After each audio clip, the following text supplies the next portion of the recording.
Fala, galerinha! Bem-vindos ao MetaCast mais uma vez e vamos lá que hoje eu tenho mais um assunto para falar com vocês.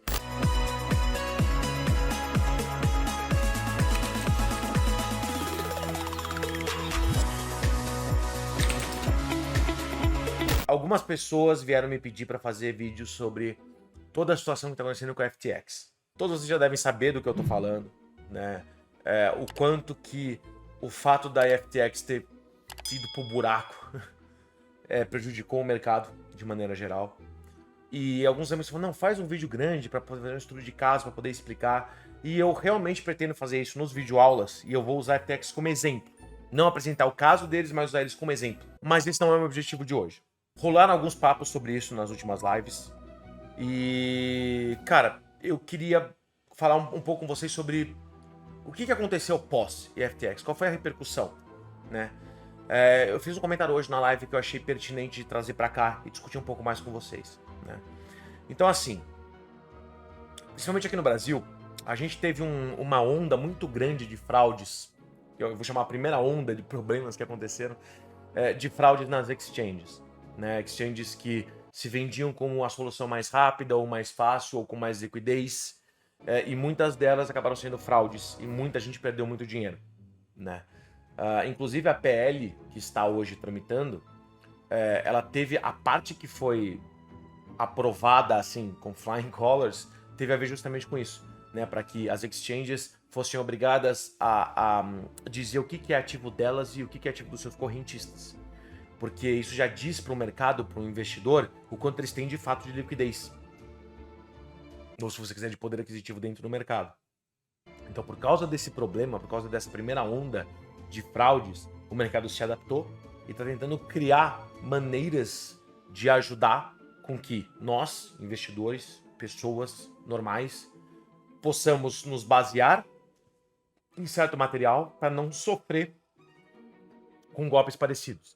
E se você quiser exemplificar, o fato de que algumas proteções estarem sendo colocadas aí no mercado fazem com que aventureiros não sofram do mesmo problema e que golpistas que achavam que era muito simples criar uma exchange e roubar dos outros não se sintam tão livres assim e não achem que é tão fácil assim roubar das pessoas.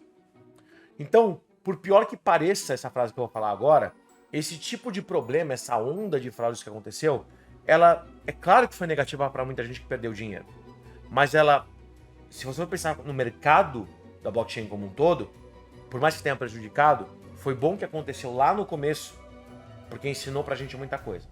Eu nunca achei e nem acho que essa ia ser a única onda de fraudes e problemas do mercado. Eu só não achava que a segunda onda fosse acontecer tão cedo e com players que as pessoas achassem que fossem tão fortes, tão poderosos, tá? Então, a exemplo da crise aí de 2008, 2009, crise do subprime, onde a gente viu o mercado americano colapsar e os bancos que a gente julgava ser bancos gigantescos e extremamente líquidos irem pro caos, e todo mundo ficou de queixo caído porque não imaginava que isso fosse acontecer, muito menos com o mercado americano e com bancos americanos. A gente tá vendo isso acontecer hoje no mercado de cripto. Exchanges que tem nome em estádio, como a FTX, que são poderosíssimas, com owners C-level muito bem conhecidos, com pessoas que todos nós aqui seguimos nas redes sociais, tentamos aprender junto, que a gente acreditava ser instituições de confiança, com KYC, o que você mais imaginar, dando default, tendo crise de liquidez e tendo problemas triviais que a gente não imaginava de uma exchange tão grande. Cara, isso em certo aspecto é meio machuca, não só por quem perdeu dinheiro, mas porque a gente acreditava, eu acreditava que muitas instituições estivessem protegidas, que tivessem passado por uma due diligence ferrada para que isso não acontecesse, né? Pô, quantas empresas você não vê, ou investidores entrando em negócios muito grandes que tem que passar por processos extremamente onerosos, pesados, que demoram para terminar, para eles provarem que a operação deles é lícita, tem fundamento, tem lastro. Então como é que raio aconteceu o que aconteceu com a FTX? E depois do que aconteceu com a FTX, quantas outras vão cair junto? Porque aí a gente vai deixar de falar sobre o que o CEO da FTX fez e vai falar sobre quais são as outras exchanges que tinham parte dos seus ativos dentro da FTX. Quais eram as carteiras cuja rentabilidade estava travada no modelo de negócio da FTX, na rentabilidade de staking da FTX, no trade via FTX. Essas estão igualmente prejudicadas. Tá tendo um monte de notícia aí que a gente não sabe se é verdade ou não, de possível Binance, que poderia ter problemas por causa disso, Bitso, Coinex, entre tantas outras, cuja, sei lá, parte da carteira estaria alocada ali e pelo fato da FTX ter travado absolutamente tudo, estarem insolúveis. E esses rumores não são só rumores de fofoca ou frescura. É assim, se você quer tentar fazer alguma operação de grande porte nessas exchanges, que teoricamente não tem problema, essas operações ou estão sendo travadas, ou estão demonstrando algum tipo de erro, ou estão com um gas fee muito alto, ou estão te oferecendo propostas meio surreais para você não fazer a operação e deixar aquelas coins que você tem em staking lá dentro. E isso normalmente indica que essa exchange, que esse operador, está querendo que você deixe a sua liquidez lá, talvez por falta de liquidez própria. E a maior prova disso é que depois desses escândalos todos, envolvendo até o nome da Binance como possível salvador da pátria, fez com que a própria Binance divulgasse sem necessidade nenhuma, eu quero dizer, sem nenhuma obrigação judicial de qualquer tipo, publicasse quanto que eles têm de liquidez. Para quem acompanhou isso aconteceu alguns dias atrás só, né? Com a quantidade só de Bitcoin que a Binance tem, coloca ele como o segundo maior holder de Bitcoin do mercado. Então, isso indica, teoricamente, no primeiro momento, que a Binance tem liquidez e que está tudo bem. Por um outro lado, essa notícia também me preocupa. Porque se você tem um ente tão grande, com uma quantidade tão grande assim de Bitcoins, o suficiente para possivelmente fazer o mercado de uma maneira ou de outra oscilar ou causar uma certa fuga de capitais, operar o mercado, vamos dizer assim. Só que diferente de um Elon Musk que fala sobre algo, eles literalmente operarem, venderem muito, ou comprarem muito, ou operarem muito, ou trocarem as próprias moedas deles de carteiras para outras carteiras que também são deles, isso acontece demais. A gente já falou sobre isso aqui no canal. Se eles têm esse poder todo, isso me preocupa. Porque é uma maneira de eles mesmos alavancarem a própria operação, de eles mesmos operarem em cima do tamanho da carteira que eles mesmos têm, e isso acaba gerando poder demais ou juntando poder demais em uma única entidade, que é o oposto do objetivo da blockchain. A blockchain tem como pressuposto que você tem tantos entes ali rodando e tradando as moedas que um ente único não teria poder para manipular o mercado, né? O mundo do CAPM, o mundo perfeito. Não vou julgar aqui se foi uma boa ou má ideia da Binance, tá? Não tô julgando, eu acho que opinião, eu acho que foi inteligente da parte deles fazerem isso, porque a interpretação negativa que eu tenho, ela é muito pequena perto da interpretação geral que a população vai ter de falar, não, pô, a Binance tem aquilo. Ela declarou aquilo como patrimônio próprio e não dos seus correntistas. Então não vai acontecer com a Binance o que aconteceu com a FTX, a princípio.